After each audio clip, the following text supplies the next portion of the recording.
Enteral gastritis और internal हेमोरॉयड के लिए कई वीडियोस पहले भी बनाए हुए हैं और सामान्य तौर पर कई लोग ये कहते भी हैं, लोगों के फ़ोन कॉल्स भी होते हैं, मैसेजेस भी होते हैं, कमेंट्स में भी लोग कहते हैं कि जिनका ट्रीटमेंट हुआ हो उनका एक बार फीडबैक एक बार अगर सुनने को मिले तो थोड़ा सा और मोटिवेशन मिलता है लोगों को, क्योंकि एंट्रल गैस्ट्राइटिस ऐसी समस्या है जिसमें लोग बहुत डिप्रेस हो जाते हैं, लोगों को बहुत अंदर से ऐसा लगने लग जाता है कि हम सही होंगे भी कि नहीं होंगे।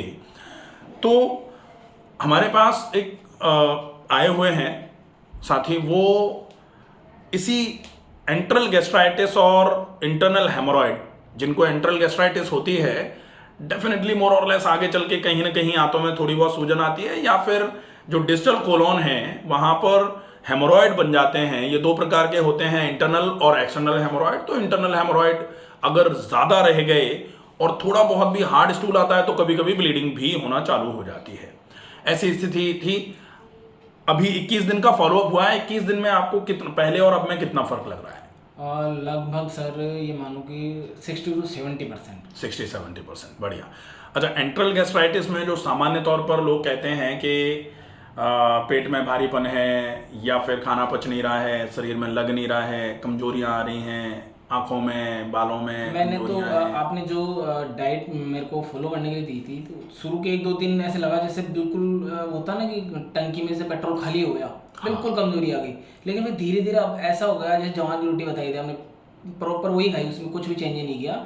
अब बिल्कुल ऐसे एनर्जेटिक लगता है। अभी मैंने वेट कराया, उस दिन भी वेट सेम था, आज भी सेम लगा। उस दिन कमजोरी ज़्यादा, आज कमजोरी नहीं है, बिल्कुल ऐसे फ्रेश है। मतलब वेट 21 दिन में कम नहीं हुआ, जो लगातार कम होता जा रहा था। 5400 था, आज भी 5428 ग्राम में से। बहुत बढ़िया, बहुत बढ़िया। और मोशंस ऐसे हैं बिल्कुल जैसे होता है ना कि अपन प्लास्टिक के पॉलीथीन में पानी डालते हैं और उसको खाली करो, पता ही नहीं लगेगा आपको।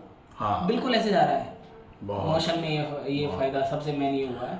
एक तो पेट साफ होना चालू हो गया, पेट हल्का रहने लग गया, टाइमिंग कम हो गई, मोशन जल्दी से क्लियर हो जाता है, जो बिल्कुल जल्दी बैठते ही क्लियर बैठना होता है। पड़ता था वो पहले खत्म हो गया। पोर्शन में आता था, पार्टीशन में आता था, जैसे 2 या 3 बार बीच में गैप लग गया। लेकिन अब क्या है कि आ रहा है, अब पहले 3 बार से 4 बार पोर्शन होते थे, जाते गए, फिर 10 मिनट 15 मिनट गैप करो आप, फिर आया तो तब तक बैठा ही रहना आदमी का। अभी क्या हो रहा है कि वो 4 से घट के 2 पे हो गया। बहुत बढ़िया। जाते ही मतलब उठते ही प्रेशर लगेगा, लेकिन वो ये पानी पीना, फिर थोड़ा सा 10 मिनट से टहलना, उनको होल्ड करके रखता हूँ कि और थोड़ा प्रेशर होने, जाते ही फ्रेश हो जाते हैं। फिर 5 से 7 मिनट लगते हैं, लेकिन वो 4 से 2 आना भी बहुत बड़ी बात है मेरे लिए। मैं इतने टाइम से सफ़र कर रहा हूँ, टाइमिंग कम हो गई, आधी हो गई लगभग। हाँ, बिल्कुल चिंता मत करो। जैसे मैंने पहले बोला था कि इसको पूरा पहले ये भी था कि मतलब रोज ही पेट में, जैसे बोलते हैं देसी भाषा में, आफरा ऊपर की साइड आता था, वो लगभग 50% से 70% हो गया। वो ही थोड़ा सा उसमें 30% बचा है, बाकी तो बिल्कुल बिल्कुल नॉर्मल हो गया। बिल्कुल ही चेहरे में मतलब ऐसे खिलावट आ गई, मतलब चेहरे में रंग सफ़ेद हो, पहले डल सा हो रहा था। घर वाले बोलते हैं कि हाँ तेरा चेहरा थोड़ा गोरा गोरा सा हो गया, फ्रेशनेस दिख रही है चेहरे पे। बहुत बढ़िया। ये मतलब जो जैसे पहले अपन कब से परेशान थे इस समस्या से? सर मैं 2017 से। 2017। लेकिन उस टाइम थोड़ी, अब मैं क्या था, यंग एज से मैंने ध्यान भी नहीं दिया, समझता भी नहीं था। लेकिन जो ही थोड़ा जॉब लगे, जॉब के बाद सेटिंग हुई, फिर धीरे धीरे जब समस्या से जूझे तो मेरे को पता चलने लगा कि ये साइड इफेक्ट होते जा रहे हैं। मैंने सीके बिरला में दिखाया, अपने ये कल्ला सर हैं इनको दिखाया, संदीप निजावन जी बहुत बड़े डॉक्टर हैं उनको दिखाया, डॉक्टर रमेश रूपरोई, वो ही एक बेस्ट डॉक्टर लगे, जो दवाई कम और काम करने के लिए ज़्यादा बोलते हैं कि आप ये पानी पीजिए, सौंफ लीजिए, बाकी सब एलोपैथी पे जाते हैं। जबकि वो एलोपैथी के डॉक्टर हैं, फिर भी वो सौंफ का पानी मिश्री। अब ये अपने को ये तो समझ में आ ही गया होगा कि एंट्रल गैस्ट्राइटिस या फिर मैं तो कहता हूँ पेट से संबंधित किसी भी समस्या में सबसे ज़्यादा कारगर अगर कोई इलाज है तो वो सिर्फ नियमों में अपने आप को थोड़ा सा बांध लेना, यही इलाज है। तो इससे पहले मेरी मतलब लाइफ थोड़ी अव्यवस्थित थी, लेट उठना, फिर लेट के जैसे होता ना कि थोड़ी आलस है, सारा काम डिले। अब आपने जब बताया, मैं सुबह 4:15 4:30 पे उठ जाता हूँ, उसके बाद एक एक मिनट का हिसाब रहता है, इतने बजे मंजन करना है, नक्शे करना है, जलनीति करनी है, बिल्कुल 50 मिनट 60 मिनट मेरे को पैदल चलना है, वापस आना है, फिर इतना टाइम बचाना है, बिल्कुल सारा, और पूरा अनुशासित होता, पूरा दिन ही अनुशासित। अच्छा, काम करने में जैसे लोग कहते हैं कि ये बीमारी हो जाती है तो फिर काम करने में मन नहीं लग रहा या फिर काम भी बिगड़ना चालू हो जाता है, उसमें फर्क? पहले ये था कि सर मैं काम बहुत कम करता था, मतलब थोड़ा सा किया, आलस ज़्यादा आ रहा है, फिर थोड़ा चिड़चिड़ागी में नहीं कर रहा, आलस आ और ज़्यादा। अब ये है कि मुझे काम बताओ, मेरे को करना है, जैसे मैं अपने खेत है हाँ। तो मम्मी पापा को, जैसे पापा ज्यादा काम करते हैं तो वो पहले सबकी ऐसे थिंकिंग हो गई थी, इसे तो बोलो मत, ये काम नहीं ये करने ये का। करेगा, मतलब ठप्पा लग चुका था, कोई हाँ। कहता भी नहीं था। और उसके बिहार पे जैसे मन का आलस ये करता था कि हाँ चल लेटे हुए हैं, वो बोलेंगे नहीं, अपने भी मत चलो। अब जैसे मैं खुद से जा रहा हूँ, जैसे खेत में हुआ कुछ काम हुआ, फुहारा वगैरह चेंज कराने हैं, तो मैं खुद से जाता हूँ कि हाँ, मुझे कुछ करना है, शरीर को एक्टिव करना है। ये चीज़ थोड़ी सी जनरेट हो गई अंदर। बिल्कुल बिल्कुल। ये स्वस्थ शरीर के लक्षणों में कई लक्षण होते हैं। एक लक्षण होता है शरीर कर्म सामर्थ्य। शरीर में कर्म करने का सामर्थ्य अगर है या आ जाए, है तो हम स्वस्थ हैं, नहीं था हम बीमार हो गए थे और अब आ गया है, इसका मतलब है कि हम जो हमारी बीमारी थी वो धीरे धीरे करके कट रही है, खत्म हो रही है और हम बिल्कुल स्वस्थ होते जा रहे हैं। और आलस्य का भाव न हो, अनालस्यम शरीरस्य, आलस्य शरीर में नहीं हो, अगर ऐसा हमको महसूस हो रहा है तो ये मान लिया जाए कि डेफिनेटली हमारा शरीर धीरे धीरे करके पूर्ण स्वास्थ्य की तरफ चलना शुरू हो गया है। अब यह है कि जैसे 60% के आसपास अपने को 70% के आसपास आराम हो गया, अब इसको करना 100% ही है। और 100% जब आराम हो जाए उसके बाद सिर्फ कुछ नियमों का पालन करना है ताकि ये दोबारा ना कोई बीमारी आए। क्योंकि मैं हमेशा बोलता हूं कि एक बार ठीक करना तो बहुत आसान है, लेकिन हमेशा ठीक बने रहना, इसके लिए ऐसा नहीं है कि एक बार ठीक हो गए तो अब कोई बीमारी नहीं आएगी। मैं आपकी बात काट के थोड़ी सी कहना चाहूँगा कि मेरी शादी को लगभग सर 10 साल से ज़्यादा हो गया है।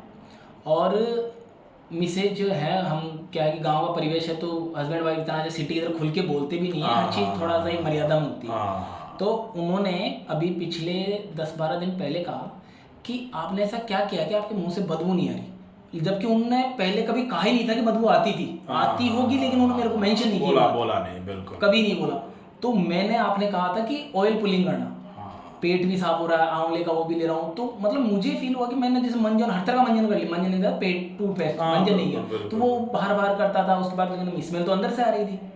तो वो चीज़ मुझे इतना इफेक्ट किया। छोटी सिस्टर ने कहा कि भैया आपका चेहरा चमक रहा है, वो सारे दिन हल्दी वगैरह लगाती है, मैंने कहा इतना फर्क हो रहा है, और ज़्यादा मोटिवेशन मिला। और खासकर मिसेज वाला तो ये कहा, मतलब तुमने मुझे इतने सालों का भी कहा क्यों नहीं कि मुंह से बदबू आ रही है, भाई मन ब्रश तो कर रहे हैं लेकिन बदबू तो अंदर से, तो आपने टोका क्यों नहीं मेरे को कि नहीं कभी आती थी कभी नहीं आती। तो क्योंकि आप जानते हो हस्बैंड वाइफ का थोड़ा सा रहता तो तभी पता चलता। तो उन्होंने ये बात कही कि ऐसा क्या किया, तो मैंने कहा ये चीज़ की कुछ नहीं, सुबह आप जो अपने सरसों का तेल है वो उससे कुल्ला आपको पता है मैं वही करता हूँ। अच्छा वो करते हो सुबह सुबह, वो भी जल्दी उठते हैं, किसान घर है अपना। तो ये चीज़ मुझे ये 2-3 चीज़ें एकदम से पता चली। जो फॉलोअप करते हैं उस पूरे फॉलोअप में आप जो बीमारी बताते हो सिर्फ उस बीमारी का इलाज नहीं होता है, ये अलग से इनका भी फायदा होता है। नेचुरोपैथी में बोलते ही ये हैं कि हम शरीर को ठीक करते हैं। We treat the body not disease, we don't treat diseases, we treat body. हम शरीर को ठीक करते हैं, शरीर को ठीक करेंगे तो शरीर रोग को तो अपने आप ही ठीक कर देगा। अब जब शरीर रोग को ठीक करेगा तो एक को थोड़ी करेगा, वो तो सारे ही रोगों को खत्म करेगा। पेट से तो हर जगह तो वो फेफड़ों को ठीक कर लेगा, वो आंतों को ठीक कर लेगा, वो स्किन ठीक कर लेगा, आंखें, वो नाक, वो जीभ, वो छाले, वो मुंह की बदबू, वो हड्डियों की कमजोरी, मांसपेशियों की कमजोरी, लिवर, पैंक्रियाज, किडनी, सारी ही चीजें ठीक करेंगे। तो अपने को तो केवल ये करना होता है, जैसे होता है ना कि कोई कमजोर व्यक्ति है उसकी ताकत बढ़ा दो, तो कमजोर व्यक्ति बिल्ली से लड़ लेगा तो वो कुत्ते से भी लड़ लेगा, वो बाकी चीजों से भी लड़ लेगा क्योंकि उसकी ताकत बढ़ गई है।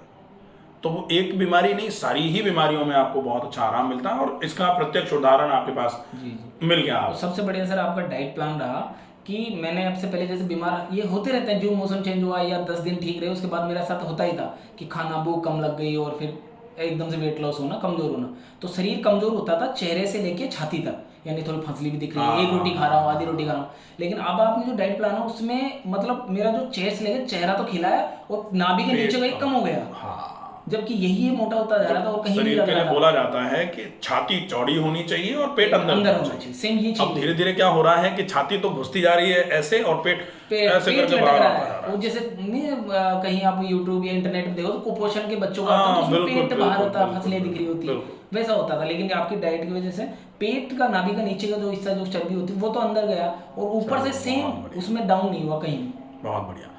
तो ये वीडियो सिर्फ इस वजह से ही बनाया गया कि लोग जनरली कह रहे थे, बार बार कह रहे थे कि भाई कोई फॉलोअप वीडियो आ जाए। मैं क्या है कि फॉलोअप वीडियो जनरली नहीं बनाना होना चाहिए चाहता सर। मैं कि जयपुर कोई के बड़े बड़े खास डॉक्टर से मतलब आपको नहीं नाम था। बताया अभी, सबको दिखाया मैंने, सब एलोपैथी के हैं सिवाय डॉक्टर महेश रूपेरो के अलावा, और सब ने ही वो एंडोस्कोपी और वो आपने 2-3 नाम बताए, बोला नहीं, वो वगैरह सब कर ली, लेकिन वही सूजन है, ये दवाई लीजिए, वो लीजिए। रूटीन जब तक पूरा ठीक नहीं करेंगे ना, बीमारी ठीक नहीं हो सकती। वो जो लैक्टस वगैरह कुछ देते हैं, वो जो हाँ, मोशन के लिए, लैक्टोलोज सॉल्यूशन, तो वो 1-2 दिन 7 दिन लो, उसके बाद वो काम करना बंद कर देता है। सबसे बड़ी बीमारी यही उल्टा होती है वो कि ज्यादा, आज आप उससे ज्यादा दवाई वो ले रहे दिक्कत हो, होती वो है। दवाई कल के लिए आपके आंतों को हैबिचुअल बना देगी, और हैबिचुअल बनाएगी डोज बढ़ा के, कि आज आप 2 चम्मच ले रहे हो काम करेगी, कल 4 चम्मच लेनी पड़ेगी, और भविष्य वो है कि वो काम ही नहीं करेगी। तो वो तो बहुत ही खतरनाक स्थिति आती है। और जब बिना दवाइयों के परमानेंट इलाज हो सकता है, दवाइयों का ऑप्शन जाना ही क्यों ऑप्शन पे। वो बिल्कुल बहुत बढ़िया रहा। अब अपन आगे का प्लान करेंगे कि इसको पूरा कैसे ठीक किया जाएगा। ठीक है।